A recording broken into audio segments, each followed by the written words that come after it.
So our today topic is cooperative organisation. Cooperative organisation का meaning क्या होता है? कोऑपरेटिव ऑर्गेनाइजेशन का मीनिंग हम लोगों ने फर्स्ट वीडियो में पढ़ा था। इसकी cooperative means working together with others for common purpose और म्यूचुअल हेल्प। मतलब वर्क करना, मिलजुल कर वर्क करना एक कॉमन पर्पस के लिए और एक दूसरे की हेल्प करने के लिए वर्क करना जो होता है, वो जो ऑर्गेनाइजेशन हम फॉर्म करते हैं उसे कहते हैं हम लोग कोऑपरेटिव ऑर्गेनाइजेशन। अब हम लोग पढ़ेंगे according to Indian cooperative society act 1912 के अकॉर्डिंग की कोऑपरेटिव ऑर्गेनाइजेशन है क्या। A society which has its objective for the promotion of economic interest of its members, एक ऐसी सोसाइटी जिसका ऑब्जेक्टिव होगा इकोनॉमिक इंटरेस्ट का प्रमोशन करना अपने मेंबर्स का in accordance with cooperative principles. इसके जो इंडियन कोऑपरेटिव सोसाइटी एक्ट के जो प्रिंसिपल्स है उसके अकॉर्डिंग म्यूचुअल हेल्प्स करने, इकोनॉमिक कॉमन इंटरेस्ट को फुलफिल करना। इसमें to remove exploitation of middleman, cooperative organisation क्या करती है, वो एक्सप्लॉयटेशन ऑफ मिडिल मैन कर देती है, क्योंकि इसमें जो मेंबर्स होते हैं they are all producers and consumers also, they consume their goods and buy also, so it removes the role of middleman. Registration is compulsory under Indian Cooperative Society Act 1912. Minimum 10 members are required for establishing a cooperative society or organization. Shares are issued to members. It means जो भी capital raise होगी या फिर share raise होगी वो उसके member देंगे। Separate legal identity after registration, company की अपनी एक सेपरेट लीगल आइडेंटिटी फॉर्म हो जाएगी। कंपनी उसी नेम से बाय गुड्स करेगी और परचेज करेगी गुड्स। अब now come to the features. Voluntary membership, in the last video I have told you that what is में voluntary membership in this feature. Now I am telling you again also, voluntary membership is a feature of a cooperative society in which a common man with common interest can free to join a cooperative society. Means जो भी person होगा, means कोई भी person, everyone जिसका interest common होगा वो cooperative society में join कर सकता है और कभी भी वो ही शी कैन लीव ऑल्सो, कभी भी लीव कर सकता है। उसकी एग्जिट और एंट्रेंस से सोसाइटी पर कोई इफेक्ट नहीं पड़ेगा। सेकंड है हमारा लीगल स्टेटस। रजिस्ट्रेशन कंपलसरी होता है, इट मीन्स रजिस्ट्रेशन हो जाएगा तो सेपरेट लीगल आइडेंटिटी हो जाएगी कंपनी के। Society can enter in contract in purchase assets on its own name, society जो भी एसेट्स परचेज करेगी वो अपने खुद के नेम से परचेज करेगी, ना कि अपने मेंबर्स के नेम से। देखो इसमें भी लिखा है not affected by entry exit of its member, इसका कोई इफेक्ट नहीं पड़ेगा। एंट्री और एग्जिट से कोई भी मेंबर आए जाए, कोऑपरेटिव सोसाइटी जैसी है वैसी ही रहेगी। The next feature is limited liability. Cooperative society में लायबिलिटी जो है वो लिमिटेड होती है as according up to the amount of shares और capital the members has invested. Means यहाँ पे लिमिटेड लायबिलिटी इसलिए होती है, लायबिलिटी इक्वल होगी जो अमाउंट कैपिटल का या शेयर का जो भी मेंबर्स ने इन्वेस्ट किया होगा सोसाइटी में, सिर्फ वो लोग उतने ही लायबिलिटी पेबल करेंगे। तो इस वजह से यहाँ पे लायबिलिटी लिमिटेड होती है, ये इसका मेरिट्स भी है।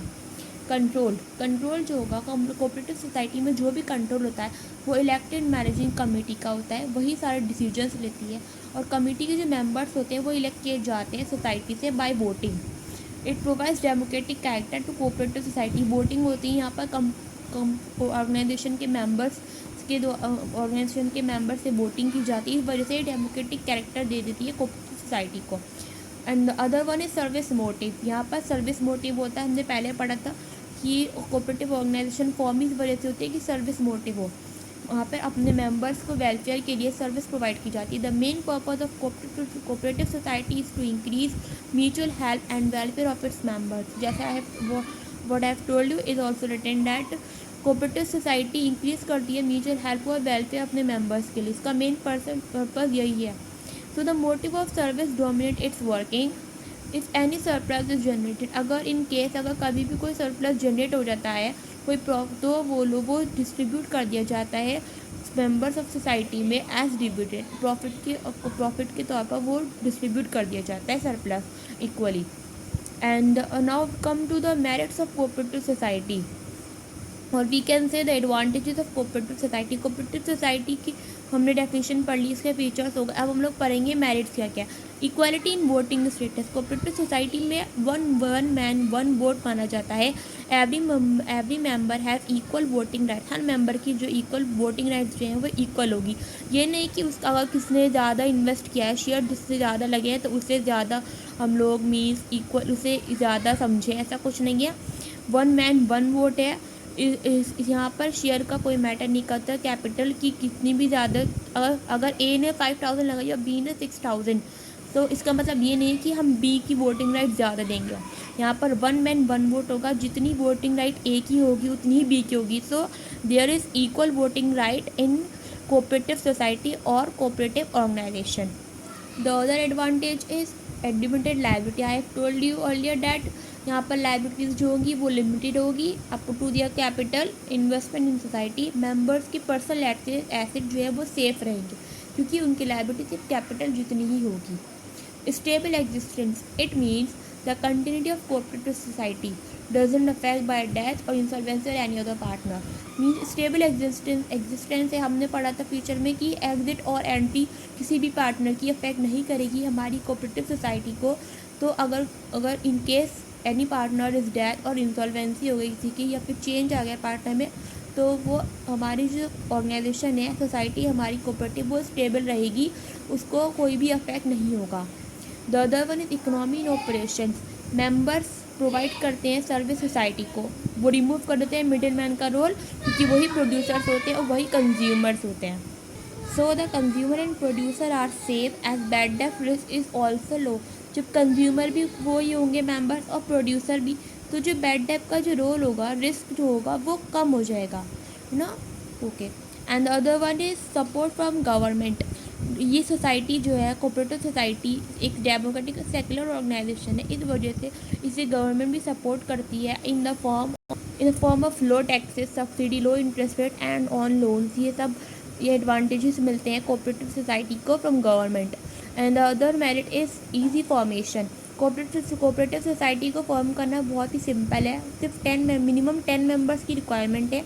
एंड रजिस्ट्रेशन प्रोसेस भी बहुत इसका सिंपल होता है, बस कुछ ही फॉर्मेलिटीज़ होती है, लीगल फॉर्मेलिटीज़ जो चाहिए होती है, और इसका रजिस्ट्रेशन होता है अंडर कोऑपरेटिव सोसाइटीज एक्ट 1912।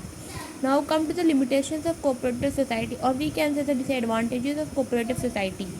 इसकी कुछ मेरिट्स से तो डीमेरिट्स भी होंगे। लिमिटेड रिसोर्स, कोऑपरेटिव सोसाइटी में लिमिटेड रिसोर्स होता है क्योंकि कैपिटल कंट्रीब्यूट करी जाती है अपने उनके सिर्फ मेंबर से, और यहाँ पे डिविडेंड भी लो रेट होता है, कोई ज़्यादा प्रॉफिट अर्न नहीं होता। इनएफिशिएंसी इन मैनेजमेंट में इनएफिशिएंसी आ सकती है क्योंकि एक्सपर्ट्स यहाँ पर नहीं होते। यहाँ पर एक्सपर्ट्स नहीं होते, सिर्फ जो मेंबर्स होते हैं वॉलंटरी मेंबरशिप होती है यहाँ पर। तो सोसाइटी के पास इतना society is not able to employ expert because they have not such money, और एक्सपेंसिव होते हैं क्योंकि एक्सपर्ट्स, इस वजह से इनएफिशिएंसी हो जाती है इसकी मैनेजमेंट में। क्योंकि लैक ऑफ सिक्रेसी होगा, क्योंकि यहाँ पर जो है डेमोक्रेटिक होती है सेटअप और इनकॉर्पोरेटिव सोसाइटी, तो ओपन डिस्कशंस होते हैं मीटिंग में और डिस्क्लोजर होता है सारी रिक्वायरमेंट में। फॉलो करते हैं प्रोविजन ऑफ एक्ट जो था हमारा अंडर कोऑपरेटिव सोसाइटीज एक्ट 1912। इस वजह से यहाँ पर सीक्रेसी नहीं हो पाती क्योंकि वो डेमोक्रेटिक सेटअप और इनकॉर्पोरेटिव सोसाइटी है, डिस्कशंस ओपन होते हैं तो इसकी वजह से सीक्रेसी नहीं होती। And the other limitation is government control. Cooperative society में कंट्रोल जो होता है वो गवर्नमेंट का रहता है, उन्हें गवर्नमेंट के रूल्स एंड रेगुलेशंस को फॉलो करने पड़ते हैं। For example auditing of account, submission of account, even state government also control the function of society which affect it's freedom. तो उसमें वहाँ पर ज़्यादा फ्रीडम नहीं मिल पाती उन लोगों को जो मेंबर्स होते हैं, क्योंकि अंडर गवर्नमेंट कंट्रोल रहती है, स्टेट गवर्नमेंट भी कंट्रोल करती है। The other one is difference of opinion. तो उनके कोऑपरेटिव सोसाइटियाँ manage by members. Cooperative society जो मैनेज होती है वो अपने मेंबर्स सेल्फ मैनेज करते हैं। Sometimes it may lead to difficult in decision making, क्योंकि उनका जो थॉट होता है सब लोगों का अलग डिफरेंट होता है। इस वजह से पर्सनल इंटरेस्ट जो होता है वो डोमिनेटिंग हो जाता है, जिसकी वजह से डिफ़िकल्टी आ जाती है डिसीजन मेकिंग में, कोई पावर शेयर करने में भी। उसकी वजह से डिफरेंस ऑफ ओपिनियन, हमारा ओपिनियन डिफरेंस होता है मेंबर्स का, इस वजह से डिफ़िकल्टी आती है डिसीजन मेकिंग में। ये थे इसके limitations. Now we will discuss the types of cooperative societies. There are many six types of cooperative society. We will discuss one by one in detail. The first one is consumers cooperative society. Consumers cooperative society क्या होती है?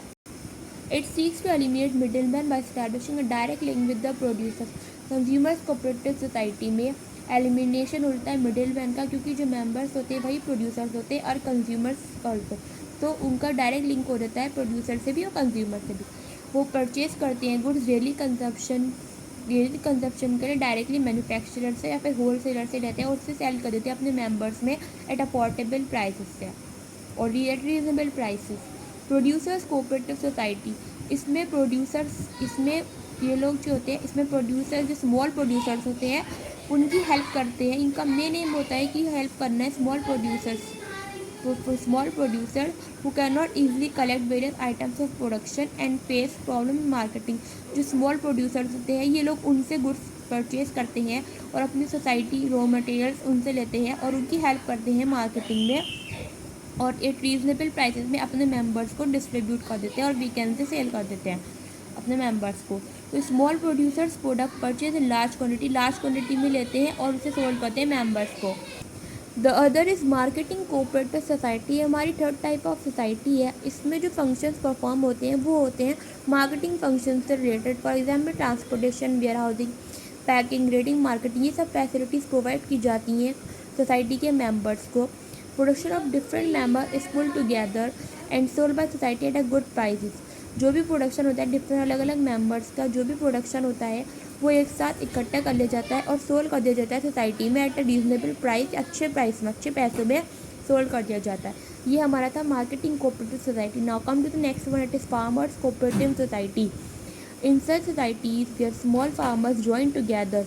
इस society में जो small farmers होते हैं वो एक साथ मिलते हैं, पुल करते हैं अपने रिसोर्सेज को, कल्टीवेट करते हैं लैंड कलेक्टिवली और जो लार्ज स्केल पर उन्हें अपॉर्चुनिटी मिल जाती है कल्टीवेशन की. वो लोग मिलजुल कर फर्टिलाइज़र्स, मशीनरी, ये मॉडर्न टेक्निक्स ऑफ कल्टीवेशन को मिलकर इस सोसाइटी के अकॉर्डिंग इस सोसाइटी फॉर्म करने के बाद उन्हें ये सारी फैसिलिटीज़ प्रोवाइड कर दी जाती है. क्योंकि जब एक फार्मर उसके पास इतने पैसे नहीं होते कि वो फर्टिलाइज़र्स भी ले सके, मशीनरी भी ले सके, जो स्मॉल फार्मर्स है, we are talking about the small farmers. तो वहाँ पर बहुत सारे छोटे छोटे फार्मर्स इकट्ठे हो जाते हैं और अपनी सोसाइटी फॉर्म कर लेते हैं और थोड़े थोड़े इन्वेस्टमेंट करके वो लोग बेटर क्वालिटी ऑफ सीड्स ले जाते हैं, फर्टिलाइजर्स, मशीनरी और मॉडर्न टेक्निक्स ऑफ कल्टीवेशन को यूज़ कर लेते हैं. So now come to the next one. The next is credit cooperative society. Credit cooperative society जो होती है वो स्मॉल फार्मर्स को और जो स्मॉल प्रोड्यूसर्स हैं उन्हें वो लोन प्रोवाइड करती है eight reasonable low rate of interest पर. क्योंकि जो मनी लेंडर्स होते हैं वो उनसे प्रोटेक्ट करने के लिए, क्योंकि मनी लेंडर्स स्मॉल फार्मर्स को अब लैंड दे देते हैं काम करने के लिए और फिर उसके बाद हाई रेट ऑफ वो लेते हैं इंटरेस्ट उनसे और कुछ कब्ज़ा कर लेते हैं उनकी ज़मीन पर भी और उनको जो उनकी जो क्रॉप्स होती है मेज़, राइस वगैरह उन पे भी उन्हें कुछ नहीं देते.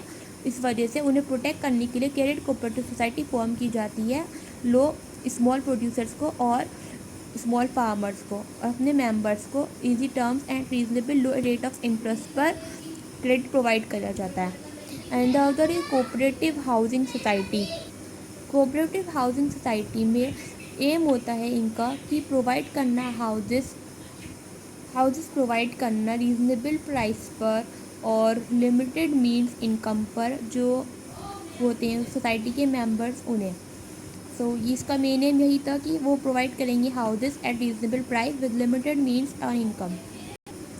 Now come to formation of a cooperative society. Cooperative society form कैसे होगी? कोऑपरेटिव सोसाइटी को फॉर्म करने के लिए कोऑपरेटिव सोसाइटी को रजिस्ट्रेशन कराना होगा अंडर कोऑपरेटिव सोसाइटी एक्ट 1912 में. In order to get a cooperative society registered एक एप्लीकेशन फॉर्म होगी सबमिटेड करी जाएगी रजिस्ट्रार ऑफ कोऑपरेटिव सोसाइटी के पास. 10 मेंबर्स की रिक्वायरमेंट होगी. अबव 18 ईयर मतलब कि एडल्ट होनी चाहिए, माइनर मेंबर्स नहीं होने चाहिए. जब एप्लीकेशन रजिस्ट्रेशन हो जाएगी along with copy of bylaws की कॉपी के साथ सबमिटेड कर दी जाएगी रजिस्ट्रेशन ऑफ कोऑपरेटिव सोसाइटी. उसे बहुत ध्यान से कोऑपरेटिव सोसाइटी में रजिस्ट्रेशन कराना होगा और वहाँ पर जो रजिस्ट्रार होगा वहाँ पर रजिस्ट्रार जब देख लेगा सारे डॉक्यूमेंट्स को. If he will satisfy with all the documents he will register the society's name in his register and issue the Certificate of registration. After taking the certificate of registration from the registrar, the company is formed and become body of corporate. Company जो है corporation हो जाएगी, means company form हो जाएगी और उसकी separate legal identity form हो जाएगी। आई होप आपको मेरी वीडियो अच्छी लगी हो तो please like share and comment also, और जो भी टॉपिक अगर क्लियर नहीं हो तो वो भी कमेंट सेक्शन में ज़रूर बता देना। Okay, thank you.